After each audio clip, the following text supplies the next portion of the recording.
शन्नो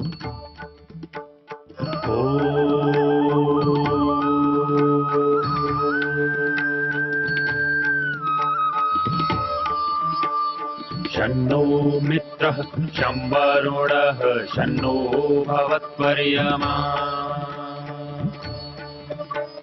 शन्न इन्द्रो बृहस्पतिः शन्नो विष्णुरुक्रमः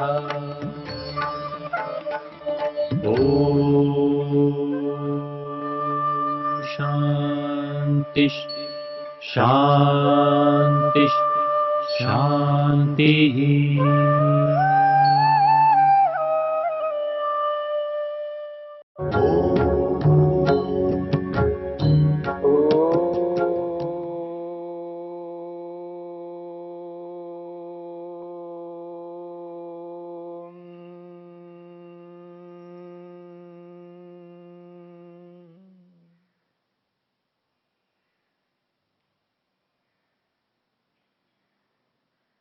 योग में मन।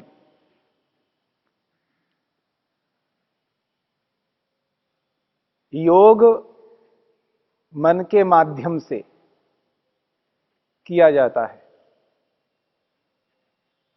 मन को समझ करके किया जाता है, मन की अवस्थाओं को पहचान करके किया जाता है। मन की 5 अवस्थाओं की श्रृंखला में 4 अवस्थाओं की चर्चा हुई है। योगश्चित्त वृत्ति निरोध,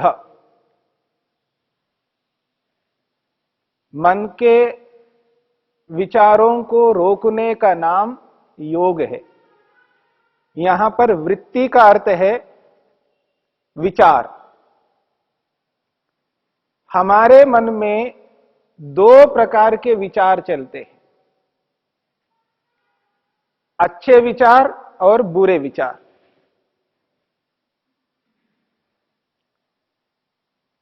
अच्छे का मतलब है सत्य विचार और बुरा का अर्थ है असत्य विचार। मन में जो भी विचार चलता है वह विचार या तो सत्य विचार होगा या असत्य विचार होगा, अर्थात यथार्थ अयथार्थ, न्याय अन्याय, धर्म अधर्म। तो विचार 2 प्रकार के हैं, एक अधर्म से युक्त विचार, एक धर्म से युक्त विचार। सत्य कहो, धर्म कहो, न्याय कहो, उचित कहो, अच्छा कहो, एक ही बात है। क्षिप्त अवस्था में 2 प्रकार के विचार मन में चलते हैं, अच्छे भी और बुरे भी। मूढ़ अवस्था में भी 2 प्रकार के विचार, यथार्थ अयथार्थ। विक्षिप्त अवस्था में भी 2 प्रकार के विचार, धर्मयुक्त विचार, अधर्मयुक्त विचार। इन सभी विचारों को रोकना है।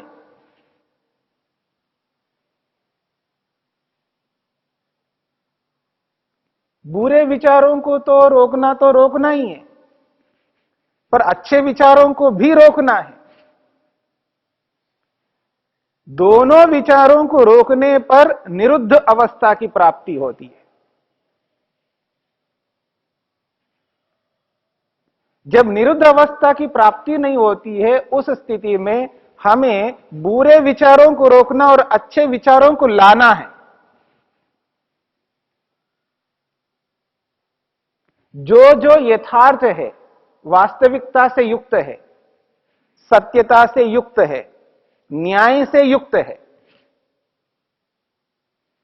उन विचारों को लाना है, प्रयास पूर्वक लाना है। क्योंकि जैसे विचार मन में आएंगे उनके अनुरूप ही वाणी से हम अभिव्यक्त करेंगे।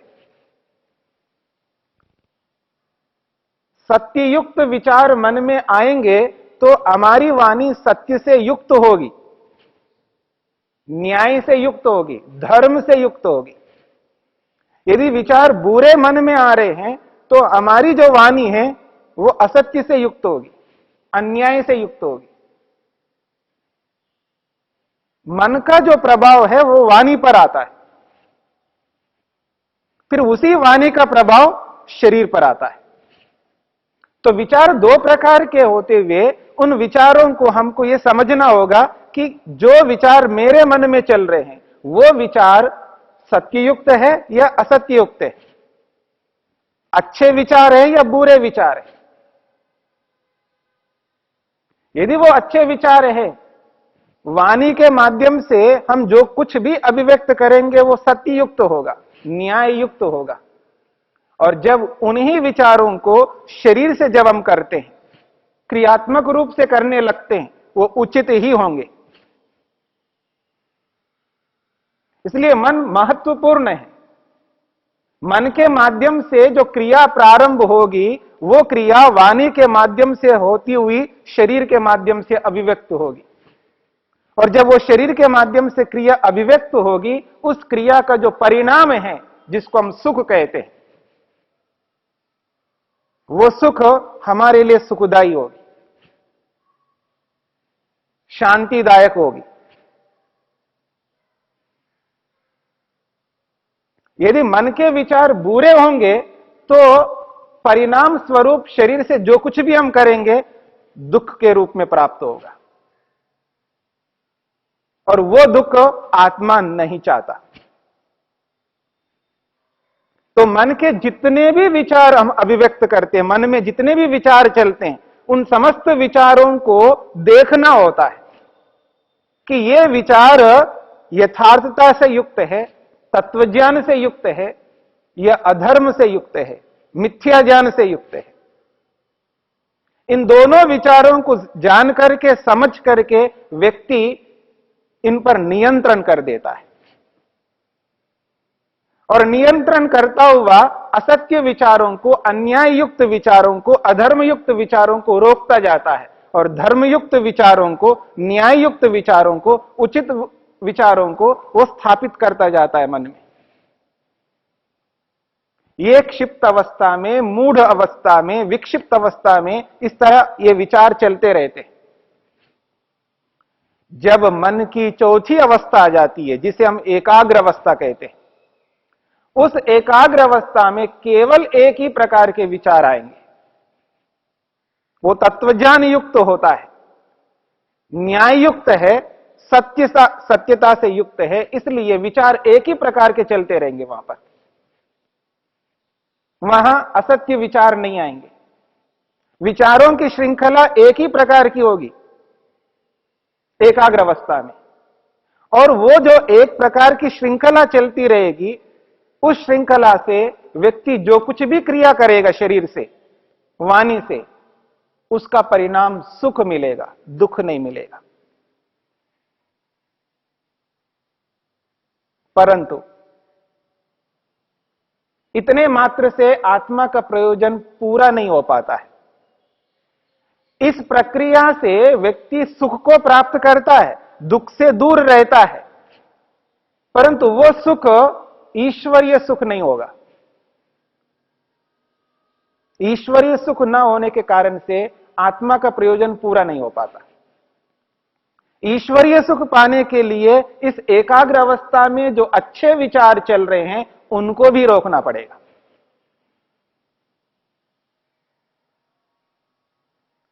अच्छे विचार साधन है, साध्य नहीं है। निरुद्ध अवस्था तक पहुंचाने के लिए एकाग्र अवस्था के जितने भी विचार हैं वो सब के सब साधन हैं। जब साध्य मिल जाता है तो साधन रुक जाते हैं। तो निरुद्ध अवस्था में विचारों का रुकना होता है, विचार नहीं चल रहे होते, अर्थात मन काम नहीं करता, कार्य नहीं करता। यही निरुद्ध अवस्था है, मन का रुक जाना, मन का काम न करना, यानी मन में विचारों की श्रृंखला नहीं चलती, विचार नहीं आ रहे होते। यही वृत्ति का निरोध है। योगश्चित्त वृत्ति निरोध।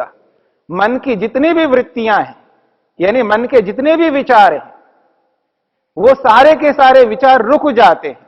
यानी अब मन में कोई विचार नहीं आ रहा है। मन का कार्य समाप्त, आत्मा का कार्य प्रारंभ। यह निरुद्ध अवस्था है। किसी के मन में प्रश्न आ सकता है, अच्छे विचारों का तो आना आवश्यक है, बिना अच्छे विचारों के अच्छे कर्म कैसे करेंगे? प्रसंग यहां पर चल रहा है समाधि का। व्यवहार काल में अच्छे विचारों को लाना है, बुरे विचारों को समाप्त करना है। दैनंदिन कार्य में जब हम जो कुछ भी करते हैं, प्रातःकाल से उठने से लेकर के रात्रि में सोने तक जितने भी क्रियाकलाप हमसे होते हैं, वो व्यवहार काल है। उस व्यवहार काल में मन में जो भी विचार आए हैं वो अच्छे आए, बुरे विचार ना आए।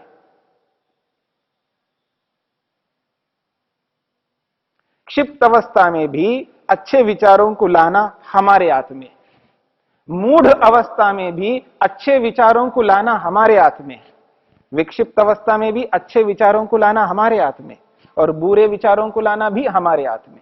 हमारे ज्ञान के स्तर पर निर्भर करता है कि हम कैसे विचारों को मन में लाना चाहते हैं। अच्छे विचारों को लाएंगे तो अच्छे कर्म होते जाएंगे, हमसे अधर्म, अन्याय, असत्य हटता जाएगा और धर्म बढ़ता जाएगा, न्याय बढ़ता जाएगा। उस स्थिति में हम व्यवहार काल में औरों को दुख नहीं देंगे, स्वयं सुखी रहेंगे, दूसरों को भी सुख देंगे। ऐसी स्थिति में अच्छे विचारों को लाना आवश्यक है। जब ईश्वर को प्राप्त करना है, ईश्वर का दर्शन करना है, ईश्वर का साक्षात्कार करना है, उस स्थिति में इन अच्छे विचारों को भी रोकना है। क्या यदि वो अच्छे विचार ईश्वर संबंधी हो तो, ईश्वर के गुण कर्म स्वभाव से संबंधित हो तो क्या उनको भी रोकना है? हां, रोकना है। कि जो भी विचार कहते हैं वो विचार या तो क्षिप्त अवस्था में उत्पन्न होते हैं, मूढ़ अवस्था में उत्पन्न होते हैं, या विक्षिप्त अवस्था में उत्पन्न होते हैं, और एकाग्र अवस्था में उत्पन्न होते हैं। 4 अवस्थाओं में विचार उत्पन्न होते रहेंगे, अच्छे हो या बुरे हो, लेकिन तीनों अवस्थाओं में दोनों प्रकार के विचार उत्पन्न होंगे, अच्छे और बुरे। लेकिन एकाग्र अवस्था में केवल केवल केवल अच्छे विचार ही उत्पन्न होंगे। बुरे विचारों का आना वहां समाप्त होता है। क्यों? एकाग्र अवस्था में तत्व ज्ञान होता है, सत्व पुरुष अन्यता ख्याति, जो आपने सुना है, यथार्थता का बोध होता है। एकाग्र अवस्था में जब आत्मा को विवेक होता है, वैराग्य उत्पन्न होता है, वहां उचित ही विचार आते रहेंगे। उन विचारों को लाना है, उचित विचारों को, और पदार्थों को जानना है, समझना है। सत्वर स्तंभ से लेकर के स्वयं तक, आत्मा तक, एकाग्र अवस्था में ही उन अच्छे विचारों को ला करके समाधि को प्राप्त होकर के इन समस्त पदार्थों का दर्शन एकाग्र अवस्था में हम करते हैं। परंतु ये सारे के सारे अच्छे विचार एकाग्र अवस्था तक ही सीमित हैं, और ईश्वर संबंधी अच्छे विचारों को लाना भी एकाग्र अवस्था में संभव है। एकाग्र अवस्था में अच्छे विचारों को लाओ, जितने अधिक ला सकते उतने अधिक अच्छे विचारों को लाओ, जिससे एकाग्र अवस्था बनी रहे। परंतु जब निरुद्ध अवस्था की प्राप्ति होती है, उस अवस्था में वो ईश्वर संबंधी विचार हो, चाहे वो आत्मा संबंधी विचार हो, चाहे वो सत्वरज संबंधी विचार हो, प्रकृति से लेकर के पंचमहाभूतों तक और जीवात्मा तक कितने ही अच्छे विचार हो, पर वो एकाग्र अवस्था तक ही सीमित है। निरुद्ध अवस्था में प्रवेश करते ही विचारों की श्रृंखला समाप्त। अब विचार आने बंद हो जाएंगे, मन का कार्य समाप्त होता है, मन कार्यान्वित नहीं रहता। जब मन कार्यान्वित नहीं रहता है, रुक जाता है, तब निरुद्ध अवस्था की स्थिति आती है। उस निरुद्ध अवस्था में कोई विचार न होने के कारण से मन खाली है, खाली रहेगा। वैसे मन खाली नहीं रहता है, पर निरुद्ध अवस्था में जाकर के खाली हो गया, तब मन की क्या स्थिति होगी? उसके लिए कहा तद अवस्थम संस्कारोपगम भवति, जो आपके सामने प्रस्तुत किया था। तब केवल संस्कारों से युक्त है, केवल संस्कार। क्षिप्त, मूढ़, विक्षिप्त, एकाग्र, इन चारों अवस्थाओं में जितने भी संस्कार हमने बनाए, तीनों अवस्थाओं में दोनों प्रकार के संस्कार, अच्छे या बुरे, और एकाग्र अवस्था में केवल अच्छे संस्कार, वो सारे के सारे संस्कार मन में भरे हुए हैं। और उन संस्कारों से भरा हुआ मन बस संस्कारों से युक्त है, उसमें संस्कार ही संस्कार है और उसका कोई काम नहीं है। ऐसा है, एक डिब्बा है, उस डिब्बे में कुछ भर दिया, भर करके हमने रख दिया कहीं, बस रखा हुआ है। क्या है उस डिब्बे में? जो आपने भरा है, जो भी भरा है वो उस डिब्बे में है। अब वो डिब्बा कुछ नहीं कर सकता, उन चीजों से वो डिब्बा भरा हुआ है। ठीक इसी प्रकार से हमारा मन निरुद्ध अवस्था में संस्कारों से भरा हुआ रहता है। तद अवस्थम संस्कारोपगम भवति।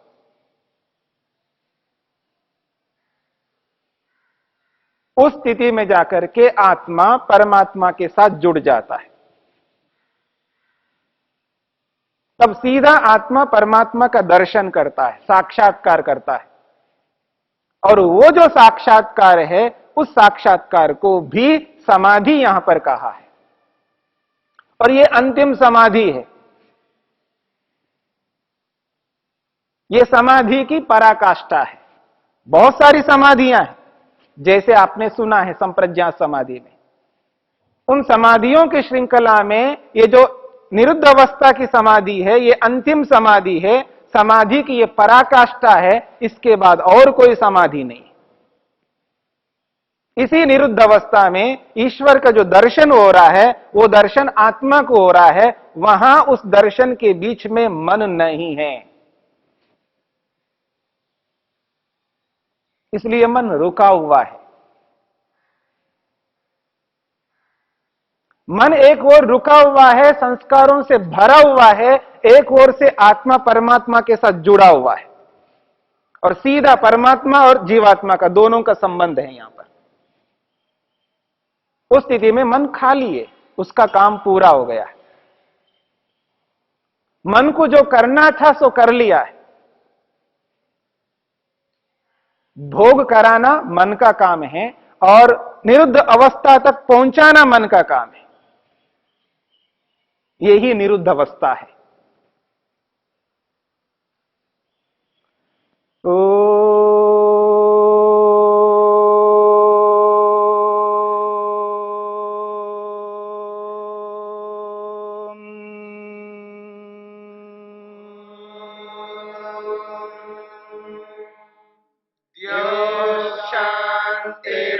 शांतिरंतरिक्षं शांति पृथिवी शांतिरापः शांतिरोषधयः शांतिः वनस्पतयः शांतिर्विश्वे देवा शांतिर्ब्रह्म शांति सर्वं शांति शांतिरेव शांति शाम